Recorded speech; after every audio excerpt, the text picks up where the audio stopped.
Okay, so that leads us to the topic of activity lists and scheduling tools. And you may be familiar with some of these.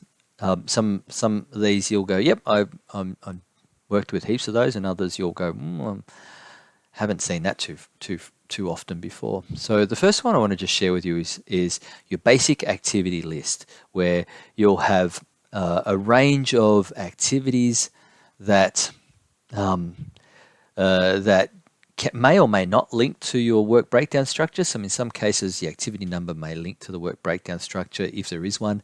In other cases, because of the size of the project, there may not be a work breakdown structure. Your plan might go straight to an activity list where you have the name of the activity. You can identify dependencies. So in this example here, the building of the forms this is for building a house, is dependent on the excavation. If the excavation doesn't happen, we can't do building forms. So activity 120 is dependent on 110. And activity 130 is dependent on 110 but not on 120. So we can place rebar without having to build forms. But we can't pour the concrete 210 until both build the forms and place a rebar is done. So you can see from this activity list that we can now start to identify activities, but also dependencies, and you can have columns in there for who's responsible for what. So in this case, the subcontractor, John's Concrete, and we can also put in here the criteria for completion, which is really linking to our quality, a broad quality, some type of quality standard. So in this case, it's a pretty broad brushstroke where we might say things such as excavator is returned, or concrete is ordered, or concrete finishing complete and concrete covered, and so forth. And I just want, whilst I've just introduced the idea of dependencies and sequences, I just want to break that down a little bit more. So with this example here, you can see, and now this one's taken from the work breakdown structure, and you can see here that we've got work breakdown structure codes in there, so the WBS ID in the second column, and you've got your predecessor in the fourth column, which links very similar to the one on the previous slide, but links these back to codes. And you can see here as well that we're also now starting to break down packages and activities. So some of these activities form part of one package. So the focus group package has a number of activities and so forth.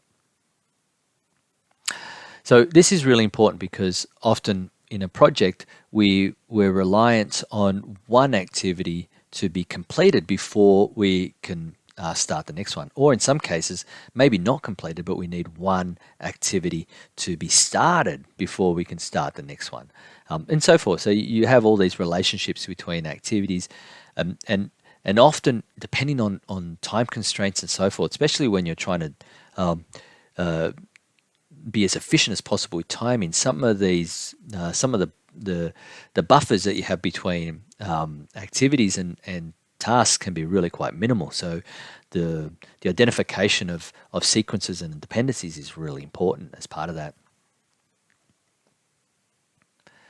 And now that we've got a grip on the activities and the sequence of those activities, we can start to pop them into some scheduling tools to be able to really nail down when things have to happen. And important part of that is to have it in a tool that is usable for the team in terms of a communication tool, so that we're all on the same page. And especially if we've got multiple stakeholders involved, everybody knows when they have to do their job and who's reliant on them completing on time, and what impacts are results of that.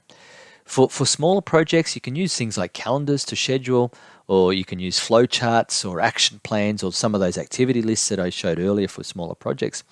But when we start to get into some of the mid-sized projects, we start to bring in more sophisticated tools such as the Gantt chart or the critical path method or the precedent diagram method. Some of these other tools, which I'll show you shortly, some examples of those for mid-sized kind of projects, and they're the most common ones that we see, particularly in larger organizations such as government departments and agencies. For large and complex projects such as, and I keep saying the submarine building one because of the size of that, you start to see really more sophisticated ones, such as PERT charts, which which are really quite detailed but really accurate. So let's have a look at some of the main ones. So the most common one, and I'm guessing that you've probably seen some of these, is called a Gantt chart. A Gantt chart really is a common scheduling tool in projects because it's so easy to use. You don't have to undertake a formal training session to understand how it works. Just by looking at this chart without me having to describe it, you can get a pretty good idea of how it's supposed to work. So again, depending on the nature of the project and the context, if you're developing Gantt charts, you may add or remove components as you deem fit for purpose. But here's an example of a pretty basic one. You've got your codes here, your work breakdown structure code, so you can cross-reference it back to the work breakdown structure. In bold, you've got the work package, define specs, generate concepts, profile, motor power, whatever that means. And then underneath that, you've got the tasks, identify the customers, interview 10 customers, interpret requirements. And here, you've got a little bar that highlights the area it's going to occur. So this particular example, identifying customers, is just going to be one day from the 7th of January to the 7th of January. So it's just shaded in for the 7th of January. And the timing up along the top there, if you're using software such as Microsoft Project, that you can just by a click of a mouse, you can change whether you want that to be daily, weekly, monthly, whatever the case may be. If you're going through a more traditional, I'm going to do this on a Word document or an Excel, you'd have to pre-fill this, and sometimes you might get at the start of a project where it might be weeks. As we get closer to the pointy end, you might see days, and then even on the day of execution, you might see per hour. So you can have all these customized versions if you're doing it manually. If you're using project management software, usually all that can be, all those variations can be adjusted with a click of a mouse or a scroll of a button. But you can see here, if I go back to this point here, 1.1 is shaded for when it's to occur. On the 7th of January, interview 10 customers. You can see here that it's shaded when that's going to occur, which is from the 11th of the 1st to the 8th of the 1st, or from the 8th of the 1st to the 11th of the 1st. And then that little arrow there is just to sort of say that that's the relationship between the precedent here. So we need that one to be done before that one, and so forth. So all these tasks here are shaded in for when they're going to occur. So it's a really good visual representation. The actual package itself, define specifications, you have this bold line at the top there that shows, it's like an umbrella covering of when it starts to when it ends. So we can see from a glance that this activity starts here and ends here. As a project manager, for example, if you're doing this old school manually, you would have a ruler, and today's the 9th of January, you would have your ruler down here, and you'd say, okay, everything on this side of my ruler needs to have been done.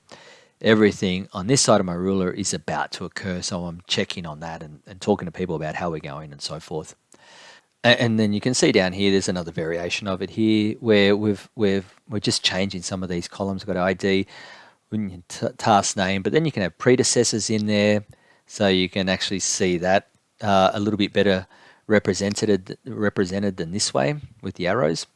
And you can also have the duration here as well, just to sort of be a little bit clearer in terms of how long.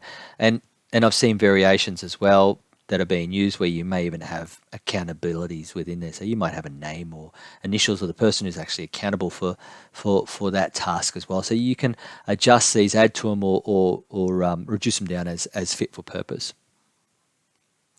The other one I want to share with you is the PDM, or the precedence diagram method.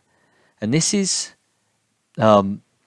more a visual representation with nodes of activities, rather than with the Gantt chart where we have bar graph of type. So here, each of those nodes, A, B, C, D, E, F, G, H, represent activities that need to be done. So A is an activity. So there'll be a legend next to this that would say activity A is, for example, what was it on the building one? Excavating. Activity B is doing the Rio or the form, whatever they called it. C might be it might be some other task. With this diagram, we can see that as it's represented from start to A, we can actually do A, C, and D concurrently because those three tasks aren't reliant on each other. So we could start those three things off. So, I don't know, let's say A is excavating the dirt. C might be going to the bank and signing paperwork for money that we need.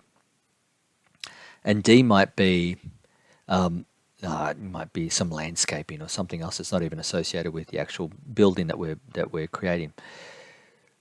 So we can start those three concurrently. There's no need for one to be completed before we start the other. But when it comes to B, and B is about actually, it might be about forming or pouring the concrete or whatever the case may be, we can't do any of that until A is done. So we can't do that until it's excavated.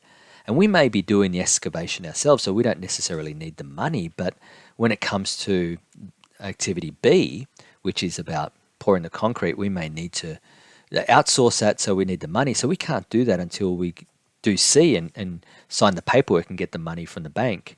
So you can start to see how, with this diagram, we can see what the relationships between those different nodes or activities are. And then we can add to this. So we can then start to add timelines. So we can start to put timelines between each of those nodes to say, well, from A to B is going to take this amount of time, from B to F is going to take this amount of time, and so forth. And we can then start to, and we don't need to for the sake of this unit, but just to sort of give you an idea, we can then start to critically analyze what's the critical path, what's the path that we need to take that is the shortest but most necessary pathway to get the job done. So we might, and sometimes that is the longest pathway, depending on the context of the project and so forth. But you can really start to detail these diagrams up, and there are different variations of this, but to sort of get a better understanding of the relationship between the nodes. Again, the one that you're most commonly going to see, particularly in the context of this unit, the context of the requirements of this unit, is the Gantt chart, because that's the most user-friendly and the most pragmatic of tools, so that we can spend time to put together a Gantt chart from the information determined from the work breakdown structure. You can share that with your project team, and you're not going to have to spend a lot of time and energy in explaining how it works. You want to make sure that everyone understands how it works, but that shouldn't take as much energy as if you're trying to share with them one of these critical node pathway diagrams. And that, of course, then reduces ambiguity and it reduces misunderstanding, and that's going to help in terms of the execution. So all this information from our plan and from our schedules then becomes our schedule baseline. So this is the approved plan on what needs to happen, when it needs to happen, who's going to happen, who's going to be doing it, and what is the sequence of events that's going to